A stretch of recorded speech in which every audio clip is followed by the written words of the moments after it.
एक व्यक्ति ऑफिस में देर रात तक काम करने के बाद थका हारा घर पहुंचा।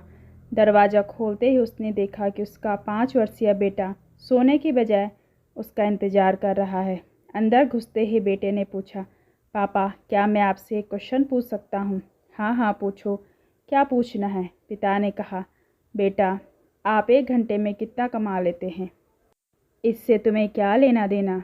तुम ऐसे बेकार के सवाल क्यों कर रहे हो? पिता ने झुंझलाते हुए उत्तर दिया, बेटा मैं बस यूं ही जानना चाहता हूँ, प्लीज़ बताइए आप 1 घंटे में कितना कमाते हैं? पिता ने गुस्से से उसकी तरफ देखते हुए कहा, 100 रुपये। अच्छा, बेटे ने मासूमियत से सर झुकाते हुए कहा, पापा क्या आप मुझे 50 रुपये उधार दे सकते हैं? इतना सुनते ही वह व्यक्ति आग बबूला हो उठा, तो तुम इसलिए ये फालतू का सवाल कर रहे हो ताकि मुझसे पैसे तुम कोई बेकार का खिलौना या उटपटांग चीज़ खरीद सको। चुपचाप अपने कमरे में जाओ और सो जाओ। सोचो तुम कितने सेल्फिश हो। मैं दिन रात मेहनत करके पैसे कमाता हूँ और तुम उसे बेकार की चीज़ों में बर्बाद करना चाहते हो। यह सुन बेटे की आंखों में आंसू आ गए और वह अपने कमरे में चला गया। व्यक्ति अभी भी गुस्से में था और सोच रहा था कि आखिर उसके बेटे की ऐसी करने की हिम्मत कैसे हुई।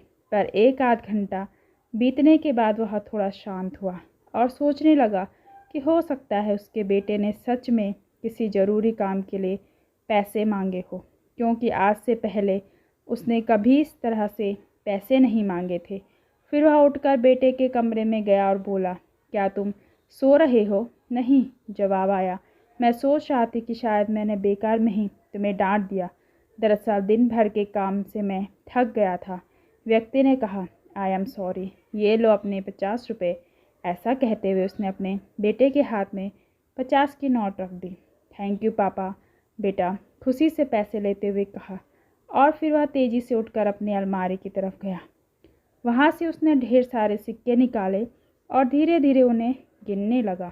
यह देख व्यक्ति फिर से क्रोधित होने लगा, जब तुम्हारे पास पहले से ही पैसे थे तो तुमने मुझसे और पैसे क्यों मांगे? क्योंकि मेरे पास पैसे कम थे और अब पूरे हैं। बेटे ने कहा, पापा मेरे पास 100 रुपये हैं, क्या मैं आपका 1 घंटा खरीद सकता हूँ?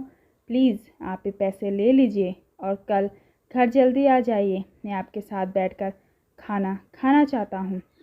इस तेज़ रफ्तार जीवन में हम कई बार खुद को इतना बिजी कर लेते हैं कि उन लोगों के लिए ही समय नहीं निकाल पाते। अपने परिवार के लिए, अपनी खुशियों के लिए हम सब कुर्बान कर देते हैं।